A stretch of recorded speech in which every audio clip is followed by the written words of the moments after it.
అందరికీ నమస్కారం. ఈరోజు కథను రచించినది సంయుక్త గారు. గుడ్ మార్నింగ్ అభి గారు అంది కాఫీ ఇస్తూ సాక్షి. నీకు నిద్ర రాదా? నైట్ నేను పడుకున్న తర్వాత ఎప్పుడో కదా హే పడుకున్నావు. అప్పుడే లేచి ఇన్ని పనులు చేసేశావు అన్నాడు కాఫీ తీసుకుంటూ.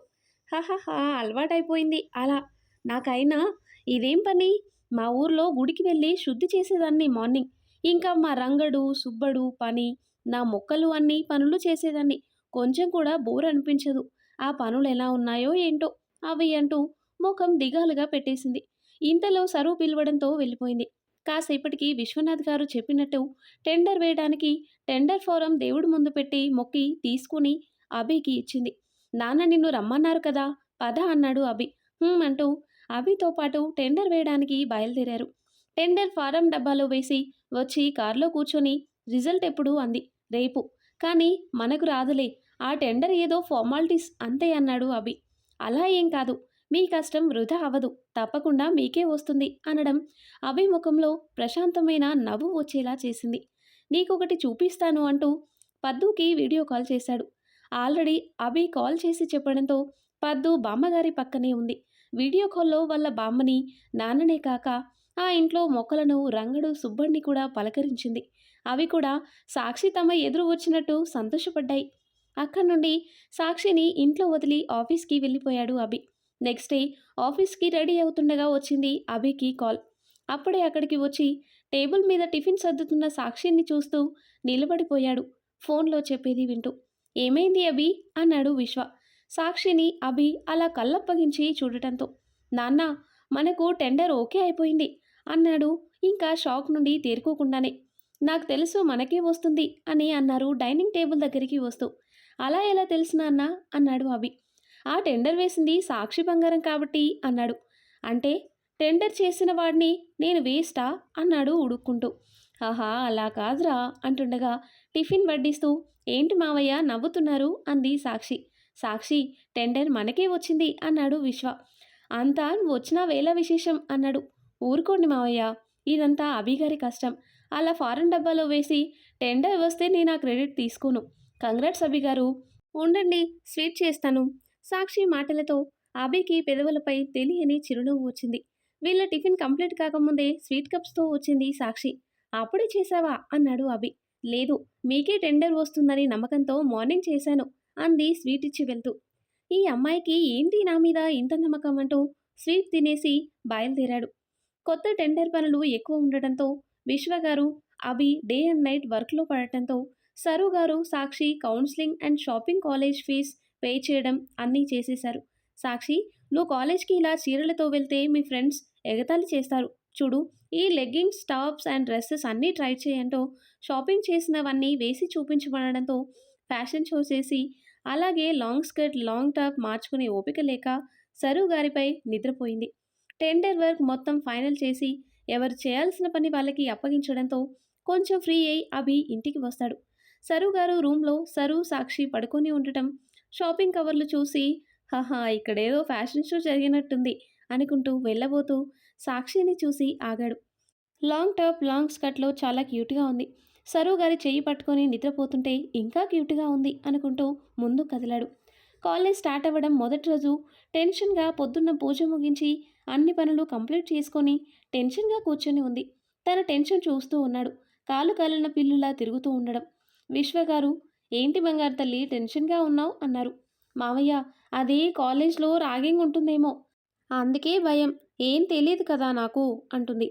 హహహా, కాలేజీ అన్నాక అన్నీ ఉంటాయి. నువ్వేం కంగారు పడకు. ప్రిన్సిపల్కి ఫోన్ చేసి చెప్పనా అన్నారు. వద్దే మావయ్య అంటూ అదురుతున్న గుండెని సమాధానపరుచుకొని బయలుదేరింది క్యాబ్లో. అభి నవ్వుతూ కాలేజ్ బ్యాగ్తో బయలుదేరాడు. అదేంట్రా నువ్వు కాలేజ్కి వెళ్తుంటే తనని తీసుకొని వెళ్ళొచ్చుగా పాపం అంటారు. అమ్మా, కాలేజ్కి నేనెప్పుడూ ఒకసారి వెళ్తాను. తను రోజూ వెళ్ళాలిగా, పర్లేదు అంటూ కదిలాడు. విశ్వ, వీడు సాక్షిని ఎప్పుడు అంగీకరిస్తాడు అంటూ విచు పక్కనే కూర్చొని దిగులు పడింది సరు. సరు చెయ్యి పట్టుకొని పర్లేదు, తొందరలో అన్నీ సర్దుకుంటాయి అంటూ నచ్చ చెప్పారు విశ్వగారు. First day college, welcome freshers అంటూ బ్యానర్లతో నిండిపోయింది. లోపలికి వెళ్తూ వెళ్తూ ఓయ్ ఇటురా అని పిలవడంతో వాళ్ళ దగ్గరికి వెళ్ళింది. ఫ్రెషరా అన్నారు. హా అవునండి అంది. పేరేంటి అంది ప్రణవి. సాక్షి అంది. ఏ సాక్షి, అమ్మ న్యూస్ పేపర్ సాక్షియా అనగానే నవ్వేశారు అందరూ. అప్పటికే కళ్ళల్లో నీళ్లు వచ్చాయి సాక్షికి.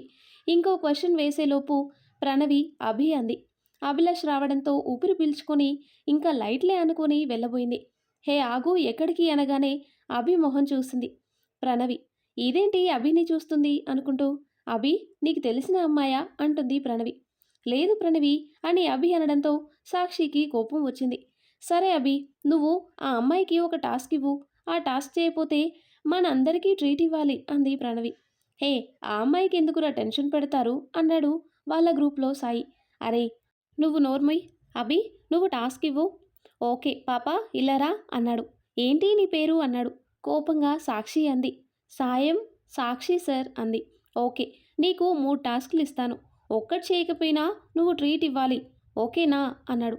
సరే, 100 నుండి 1 వరకు రివర్స్లో చెప్పాలి, చెప్పు అన్నాడు. సాక్షి చెప్పేసింది. గుడ్. సెకండ్ అంటుంటే ప్రణవి, హే అభి, చిన్నపిల్లల టాస్కులు రావి, హే ఇటురా అంటూ ఫ్లవర్ ఇచ్చి ఇక్కడ ఉన్న బాయ్స్లో ఎవరికో ఒకరికి ఈ రోజు ఇవ్వు అంది. ప్రణవి అని అభి అనడంతో, అభి జస్ట్ ఫర్ ఫన్ రా అని అనడంతో సాక్షి ఫ్లవర్ తీసుకొని అభి ముందుకు ఫ్లవర్తో వచ్చి నించొని చుట్టూ చూస్తూ అతను తనని గమనించడంతో అతని కళ్ళలోకి చూసింది. తెలియకుండానే ఫ్లవర్ అతనికి ఇవ్వడం, అభి నవ్వుతూ తీసుకోవడం జరిగిపోయాయి.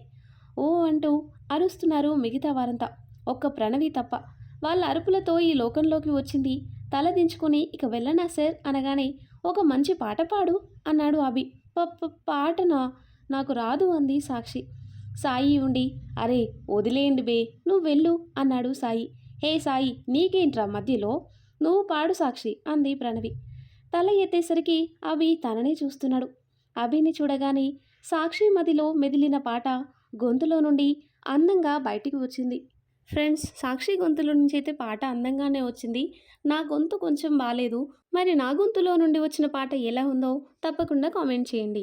యమునా తటిలో నల్లనయ్యకై ఎదురు చూసినే రాధా, ప్రేమ పొంగుల పసిడి వన్నెలే వాడిపోయెను కాదా, రేయి గడిచెను పగలు గడిచెను మాధవుండు రాలేదే, రాసలీలల రాజు రాణిరే రాగబంధమే లేదే, రేయి గడిచెను పగలు గడిచెను మాధవుండు రాలేదే, రాసలీలల రాజు రాణిరే రాగబంధమే లేదే, ఈదు కుమారుడే లేని వేళలో వెతలు రగిలినే రాధ గుండెలో, ఈదు కుమారుడే లేని వేళలో వెతలు రగిలినే రాధ గుండెలో, పాపం రాధా యమునా తటిలో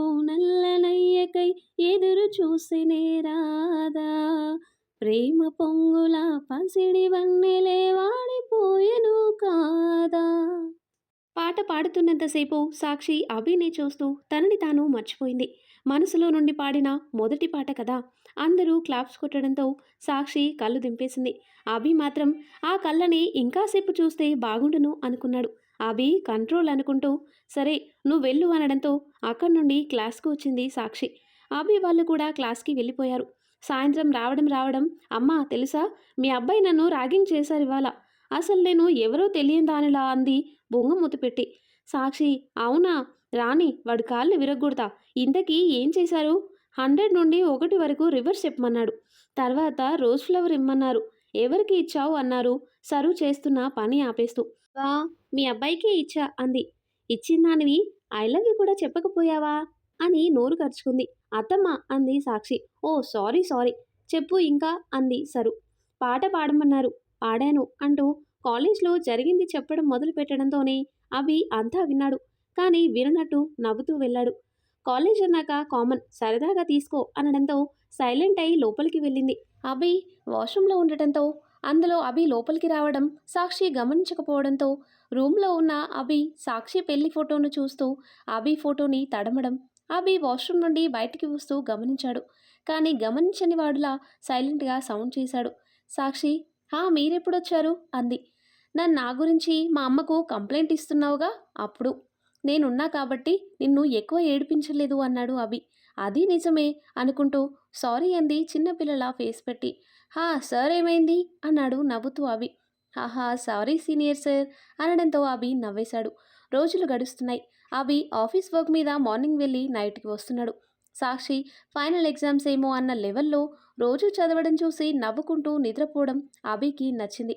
నెల రోజుల తర్వాత ఒకరోజు ప్రిన్సిపల్ గారి నుండి అభికి కాల్ వచ్చింది. హలో సార్ గుడ్ మార్నింగ్ అన్నాడు అభి.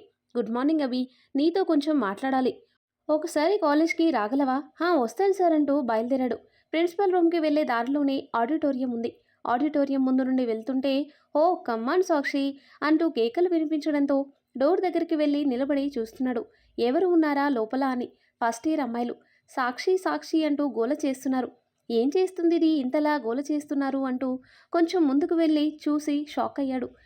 నారే నారే అంటూ గురు సినిమాలో ఐశ్వర్య రాయ్ సాంగ్ బర్సోరే మేఘ మేఘ అనే పాటకు లాంగ్ స్కర్ట్ లాంగ్ టాప్ వేసుకొని చున్నీ పక్కన ఉన్న అమ్మాయి చేతిలో పెట్టి డాన్స్ చేస్తుంది. తన ముందు నెమలి నాట్యం కూడా పనికిరాదు అన్నంతగా. ఓ మై గాడ్ అంటూ అక్కడే చూస్తూ దీని వేషాలు చాలా ఉన్నాయి. అసలు ఇంట్లో సాక్షికి కాలేజ్లో సాక్షికి చాలా తేడా ఉంది అనుకుంటూ అలాగే తనని చూస్తూ చేతులు ఫోల్డ్ చేసుకొని డోర్ దగ్గర నిలబడి ఉండటం అక్కడ ఉన్న సాక్షి ఫ్రెండ్ దీప చూసి సాంగ్ ఆపేసింది. సాక్షి ఎవరిది అంది యాసగా. హే సాక్షి దిగవే. ఓయ్ దీప ఏమైందే, కరెంటు కొట్టిన కాకిలా నిలబడ్డావు అంటూ స్టేజ్ దిగి దీపు చూసిన వైపు చూసి నోరు కప్పలా తెరిచేసింది. సాక్షి సీనియర్కి దొరికిపోయామే అంది దీప. జంప్ అంటూ అందరూ పరుగు పెట్టి వెళ్ళిపోయారు. సాక్షి కూడా పారిపోబోతుంటే అభి ఒక్క పరుగులో తనని చేరి చెయ్యి పట్టుకున్నాడు. ఆగి తల వంచుకొని వెనక్కి తిరిగింది సాక్షి. అబ్బా మా అమ్మకు చూపించాలే నిన్ను. ఇంట్లో అసలు ఎంత సైలెంట్గా ఉంటావు, కాలేజ్కి వచ్చి ఈ గంతులేంటి? అది అభిగారు నేనేం చేయలేదండి, వాళ్ళే అంటుంటే నెత్తి మీద ఒకటేసి ఎవరిది అన్నది ఎవడే అన్నాడు అభి. అది అది గుడ్ మార్నింగ్ ప్రిన్సిపల్ సార్ అనగానే అభి చెయ్యి వదిలేసి వెనక్కి తిరగడంతో సాక్షి పరుగో పరుగు. ప్రిన్సిపల్ లేకపోవడంతో వెనక్కి తిరిగి సాక్షిని చూసేసరికి తను కనిపించకపోవడంతో వారిని దీనిలో చాలా విషయం ఉంది, ఎంత అల్లరి పిల్ల ఇది అనుకుని నవ్వుతూ అక్కడి నుండి ప్రిన్సిపల్ రూమ్కి కదిలాడు అభి. హాయ్ సార్ అన్నాడు అభి. హే అభి కమ్ కమ్ సిట్ అన్నాడు ప్రిన్సిపల్. చెప్పండి సార్ అర్జెంటుగా రమ్మని పిలిచారు. మన కాలేజ్ ఈవెంట్ ఆవిర్భావ్ గురించి మాట్లాడాలని పిలిచాను అన్నాడు ప్రిన్సిపల్. కానీ అది జూనియర్స్ కదా సార్ చేసేది అన్నాడు అభి. అదే లాస్ట్ టైం నువ్వు ప్రణవి డీల్ చేశారు. ప్రణవి ఫెయిల్ అయినా నువ్వు మేనేజ్ చేశావు. అందుకే నువ్వు జూనియర్స్కి గైడ్ చేస్తే బాగుంటుంది. అండ్ జూనియర్స్లో ఈసారి ఈవెంట్ బాధ్యత ఎవరికి ఇవ్వాలో నువ్వు చెబితే ఐ ఫీల్ హ్యాపీ అన్నాడు. సార్ నేనెలా అన్నాడు అభి. ప్లీజ్ అభి అన్నాడు ప్రిన్సిపల్. ఓకే సార్ అంటుండగానే అభి వాళ్ళ క్లాస్కి వచ్చి వాళ్ళు క్లాస్మేట్స్తో పాటు జూనియర్ క్లాస్కి వస్తాడు. అప్పటికే క్లాస్ జరుగుతూ ఉండడంతో ఎక్స్క్యూజ్ మీ అని అడిగి లోపలికి వస్తాడు. మన సాక్షి పాప ఎక్కడో బ్యాక్ బెంచ్లో కూర్చొని అభి రావడంతో తల దింపేసింది. హాయ్ గాయ్స్, నేను అభి, అభిలాష్ మీ సీనియర్ అని చెప్పాడు. ఓ అన్నారు అందరూ. హాహా అని చిన్నగా నవ్వి fine see every year juniors college fest conduct చేయడం ఈ కాలేజ్ ఆన్వాయితీ. సో లాస్ట్ ఇయర్ నేను ప్రణవి చేశాం. ఈసారి బాయ్స్ నుండి ఒకరు గర్ల్స్ నుండి ఒకరు లీడర్షిప్ తీసుకుని చేయాలి. మేం మీకు గైడ్ చేస్తాం. సో ఎనీబడి ఇంట్రెస్టెడ్ అని అడిగాడు అభి. అందరూ సైలెంట్గా ఉన్నారు. గాయస్ మీరు చేస్తుంది ఎంబీఏ, లీడర్షిప్ కోసం పోటీ పడాలి. మీరేంటి సైలెంట్గా ఉన్నారు? సరే మేమే పిక్ చేస్తామంటూ ప్రణవి బాయ్స్ నుండి ఒకరిని పిక్ చెయ్యి అన్నాడు. ఫోన్కి మెసేజ్ రావడంతో చెక్ చేస్తూ సాక్షి నుండి మెసేజ్ ప్లీజ్ నన్ను మాత్రం పిలవకండి అంటూ. ప్లీజ్ ప్లీజ్ అని ఆ గుంపులో సాక్షి కోసం వెతికాడు కానీ కనిపించలేదు. అభి నవ్వుకుని ప్రణవి బాయ్స్ నుండి ఎవరు అన్నాడు. కరుణాకర్ అంది ప్రణవి. మరి గర్ల్స్ నుండి సాయి నువ్వు సెలెక్ట్ చేయరా అనగానే సాక్షి అన్నాడు సాయి సాక్షి కోసం వెతుకుతూ. అందరు అమ్మాయిలు ఫేస్ వెనక్కి టర్న్ చేయడంతో సాక్షి లాస్ట్ బెంచ్లో లేచి నిలబడి కోపంగా అభిని చూసింది. అభి నవ్వుతూ కరుణాకర్ సాక్షి మీరు లీడర్స్, మిగతా వారంతా వాళ్ళకి హెల్ప్ చేయాలి. లీడర్స్కి మాత్రం నేను డైరెక్షన్స్ ఇస్తాను. మిగిలిన వాళ్ళతో పని చేపించుకోవడం మీ బాధ్యత. ఫస్ట్ పని ఈవెంట్లో స్పాన్సర్షిప్ తీసుకొని రావాలి రేపటిలోపు అంటూ సాక్షిని చూసి వింక్ చేస్తూ వెళ్ళిపోయాడు అభి. గాడ్ అంటూ కూర్చొని ఫ్రెండ్స్ అందరితో మీటింగ్ పెట్టింది సాక్షి. ఈవినింగ్ ఇంట్లో అభి ఇంటికి వచ్చేసరికి అట్లకాడతో రెడీగా ఉంది సరు. మామ్ ఏంటిది అన్నాడు అభి. అభి ఏంట్రా, కాలేజ్లో దానికి ఈవెంట్ చేయమని చెప్పావంట, దానికి ఇష్టం లేదు. నువ్వే దానిని ఇరికించావంట. ఆహా! మరి ఎంబీఏ అంటే చేయాలి కదా! అది అసలు కాలేజ్‌లో ఎన్నో కోతి పనులు చేస్తుంది. అవి చేస్తే తప్పు రాదు కానీ, ఈవెంట్ చేయడానికి వచ్చిందా? కోపంగా పిచ్చి పిచ్చి వేషాలు వేయకుండా ఈవెంట్‌కి అంతా సెట్ చెయ్యి. ఓకేనా?